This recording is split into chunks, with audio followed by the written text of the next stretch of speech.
Hari Rabu, 3 Juni 2015 pagi, karyawan harian Kompas dan Kompas Gramedia melakukan ziarah ke makam PK Oyong, salah satu pendiri perusahaan ini di pemakaman Tanah Kusir, Jakarta Selatan.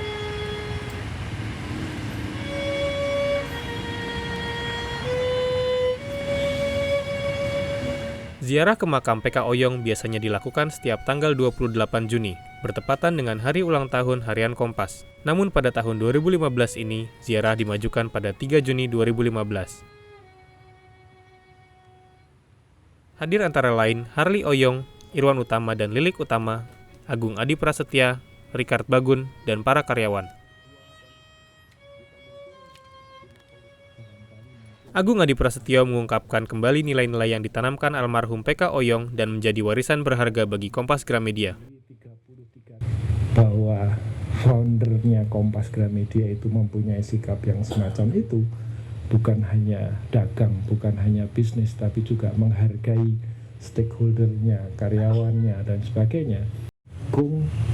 Orang bekerja di Kompas bukan terutama karena dibutuhkan pinternya atau karena pinternya, tapi karena sikapnya. Dan saya kira itu menjadi bekal paling sedikit selama 33 tahun saya bekerja di perusahaan ini, apa yang dikatakan oleh Pak Bina. Setiap hari orang pinter banyak, orang pinter bisa disekolahkan, tapi sikap tidak mudah kita. Ibu-ibu, bapak-bapak merupakan aset dari perusahaan ini. Itu yang penting. Manusia yang merupakan faktor yang terpenting. Bisa kita ngomong mengenai modal, mengenai infrastruktur dari satu perusahaan, tapi jika tidak ada manusianya, tidak mungkin terjadi 50 tahun Kompas dan Gramedia sampai hari ini.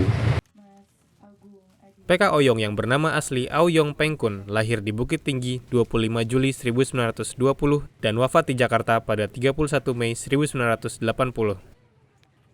Sebelum menjadi wartawan tahun 1946, PK Oyong sempat menjadi guru di sekolah yang kini bernama Budi Mulia. Sambil kuliah di Fakultas Hukum Universitas Indonesia, Oyong bekerja menjadi anggota redaksi harian Kengpo dan mingguan Star Weekly, kemudian menjabat pemimpin redaksi.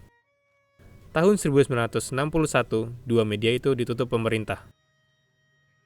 Pada Agustus 1963, PK Oyong, Jakob Utama, dan J. Adi Subrata menerbitkan majalah Intisari.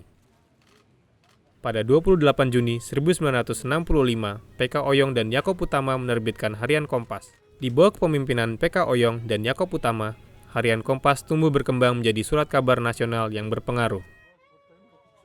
Warisan yang paling berharga adalah keteladanannya. Nilai-nilai kejujuran, kerja keras, totalitas, tapi juga kepedulian dan juga dan perhatian pada orang lain. Bukan hanya untuk orang Kompas saja, tetapi untuk orang negara dan bangsa.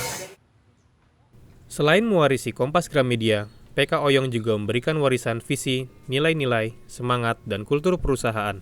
Kejujuran, kerja keras, jangan ngomong saja tapi lakukan. Perhatikan, peduli, dan libatkan karyawan. Gaji cukup bukan hanya cukup untuk karyawannya, tetapi juga untuk keluarganya. Demikian antara lain nilai-nilai yang ditanamkan PK Oyong.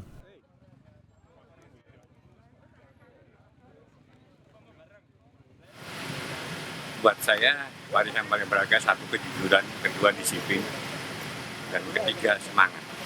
Jangan pernah menyerah pada pekerjaan yang dianggapnya sulit. Oyong itu orang yang sangat berprinsip dan tidak pernah membeda-bedakan.